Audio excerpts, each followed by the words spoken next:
ಅರುಣೋದಯ ಕಲಾನಿಕೇತನ, ಶಾಸ್ತ್ರೀಯ ಸಂಗೀತ ವಿದ್ಯಾಲಯ ಶಿರಸಿ, ಕಲಾ ಸಂವಹನ ಟ್ರಸ್ಟ್ ಧಾರವಾಡ ಹಾಗೂ ಕನ್ನಡ ಮತ್ತು ಸಂಸ್ಕೃತಿ ಇಲಾಖೆ ಬೆಂಗಳೂರು ಇವರ ಸಹಯೋಗದಲ್ಲಿ ಸಂಗೀತ ವಿದ್ವಾನ್ ಮಹಾರುದ್ರಪ್ಪ ವಿ ಪೂಜಾರ್ ಸ್ಮರಣಾರ್ಥ ಸಂಗೀತ ಕಾರ್ಯಕ್ರಮ ಆಯೋಜಿಸಲಾಗಿದೆ ಎಂದು ಸಂಸ್ಥೆ ಅಧ್ಯಕ್ಷ ಸಂಜೀವ್ ಪೋತೆದಾರ್ ಸುದ್ದಿಗೋಷ್ಠಿಯಲ್ಲಿ ತಿಳಿಸಿದರು. ಮತ್ತು ಬಂದ ಕಲಾಕಾರರಿಗೆಲ್ಲ ಮನೆಯಲ್ಲಿ ಆದಿತ್ಯರಾಗಿ ಇಟ್ಟುಕೊಂಡು ಅವ್ರಿಗೆ ಕಾರ್ಯಕ್ರಮ ದೇವಸ್ಥಾನ ಮಾಡಿಸಿ ಅವ್ರಿಗೆ ಗೌರವಧನ ದೇವಸ್ಥಾನದಿಂದ ಕಳಿಸ್ತಿದ್ರು. ಅವ್ರು ಯಾವ ಕಲಾಕಾರನೂ ಬಿಟ್ಟಿಲ್ಲ. ಗಂಗೂಬಾಯಿ ಮನ್ಸೂರು, ಗಂಗೂಬಾಯಿ ಅನ್ಗಲು, ಬಸವರಾಜ್ ಎಲ್ಲರೂ ಬಂದಾಗ ನಮ್ಮ ಮನೆಯಲ್ಲೇ ವಸತಿ ಮಾಡಿ ದೇವಸ್ಥಾನ ಕಾರ್ಯಕ್ರಮದಲ್ಲಿ ಹೋಗಿ ಹಾಗೆ ಅವ್ರದ್ದು ಸಂಪರ್ಕ ಭಾಳ ಇತ್ತು ಸಂಗೀತಗಾರರು. ಆ ದೃಷ್ಟಿಯಿಂದ ನಾನು ಧಾರವಾಡಕ್ಕೆ PG ಡಿಪಾರ್ಟ್ಮೆಂಟ್, ಸಂಗೀತ ಡಿಪಾರ್ಟ್ಮೆಂಟ್ ಮಲ್ಲಿಕಾರ್ಜು ಸ್ಟಾರ್ಟ್ ಮಾಡಿ PG ಸರ್ವಿಸ್ ಮಾಡಲಿಕ್ಕೆ ಅಪಾಯಿಂಟ್ಮೆಂಟ್ ಆಯಿತು 76ರಲ್ಲಿ. ಅಲ್ಲಿದ್ದ ಮೇಲೆ 10 ವರ್ಷ ಇದು ಸರ್ವಿಸ್ ಮಾಡಿದ್ರೆ ಎಲ್ಲ ಸಂಗೀತಗಾರರು ನನಗೆ ಪರಿಚಯ ಮತ್ತು ಲಿಂಕ್ ಸಿಕ್ತು. ಆದ್ದರಿಂದ ನಾನು ಇಲ್ಲಿ ಬಂದು 86ಕ್ಕೆ ಇಲ್ಲಿ ಶಿರ್ಸಿ ಕಾಲೇಜಿಗೆ ಬಂದು ಲೆಕ್ಚರಾಗಿ ನಿವೃತ್ತಿ ಹೊಂದೆ. ಹೆಬ್ಬರಸು ಶಿರ್ಸಿ ಅವರು ನೀಡ್ತಾ ಇದ್ದಾರೆ. ನಮ್ಮಲ್ಲಿ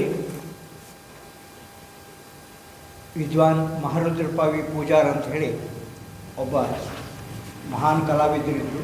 ಅವರು ಶ್ರೀ ಮಾರಿಕಾಂಬ ದೇವಿಯ ಅರ್ಚನೆಯ ಜೊತೆಗೆ ನಾವು ಶಿರ್ಸಿ ಹಾಗೂ ಸುತ್ತಮುತ್ತಲಿನ ಹಳ್ಳಿಯ ಕಲಾವಿದರುಗಳಿಗೆ ತರಬೇತಿ ನೀಡಿ ನಾಟಕ, ಸಂಗೀತ ಮುಂತಾದವರನ್ನ ಕಲಿಸ್ತಾ ಇದ್ದರು.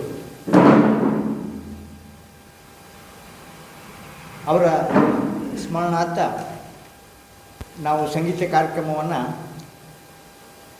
ನಡೆಸ್ಕೊಂಡು ಬಂದಿದ್ದೇವೆ. 1987ರಿಂದ ದೊಡ್ಡ ಕಾರ್ಯಕ್ರಮ ಆಗಿತ್ತು. ಅದಕ್ಕೆ ನಮ್ಮ KM ಸುಬ್ರಾಯರವರು ಮುತುವರ್ಜಿ ವಹಿಸಿಕೊಂಡು ಕಾರ್ಯಕ್ರಮ ನಡೆಸಿಕೊಟ್ಟಿದ್ದರು. ಗೌರವ ಅಧ್ಯಕ್ಷ ಅವರು ಆ ಸಂದರ್ಭದಲ್ಲಿ ಗೌರವಾಧ್ಯಕ್ಷರಾಗಿ ಕೆಲಸ ಮಾಡ್ತಾಯಿದ್ದರು. ಈಗ 30ನೇ ತಾರೀಕಿಗೆ ನಾವೇನು ಕಾರ್ಯಕ್ರಮ ನಡೆಸ್ತಾ ಇದ್ದೇವೆ, ಅದು ದಿವಂಗತ ವಿದ್ವಾನ್ ಮಹಾರುದ್ರಪ್ಪ ವಿ ಪೂಜಾರ ಅವರ ಸ್ಮರಣಾರ್ಥವಾಗಿ ನಡೆಸ್ತದೆ. 1947 ಆಗಸ್ಟ್ 15ರಂದು ಮಹಾರುದ್ರಪ್ಪನವರು ಶ್ರೀ ಅರುಣೋದಯ ಕಲಾನಿಕೇತನ ಅಂತ ಒಂದು ಸಂಗೀತ ಶಾಲೆಯನ್ನು ಓಪನ್ ಮಾಡಿದರು. ಆ ಸಂಗೀತ ಇದು 1956 ರಿಜಿಸ್ಟರ್ ಆಗಿ ಈಗಲೂ ಕೆಲಸ ಮಾಡ್ತಾಯಿದ್ದಾರೆ. ಅವರ ನೇರವಾದ ನೆಚ್ಚಿನ ಶಿಷ್ಯರಾಗಿ ಸಂಜೀವ್ ಪೋದ್ದಾರ್ ಅವರು ಅಲ್ಲಿಂದ ನಮ್ಮ ಈ ಕಾರ್ಯಕ್ರಮವನ್ನು ನಡೆಸ್ಕೊಂಡು ಬರ್ತಾ ಇದ್ದಾರೆ. ಸಂಜೀವ್ ಪೋದ್ದಾರ್ ಅವರು ಅವರ ಶಿಷ್ಯರು ಹೌದು, ಅವರ ದೂರದ ರಿಲೇಷನ್ನು ಹೌದು. ಹೀಗಾಗಿ ಆ ಶಿಷ್ಯ ನಾತೆಯಿಂದ ತಮ್ಮ ಏನು ಸೇವೆ ಸಲ್ಲಿಸಬೇಕು ಅದನ್ನು ಮಾಡ್ಕೊಂಡು ಬರ್ತಾ ಇದ್ದಾರೆ.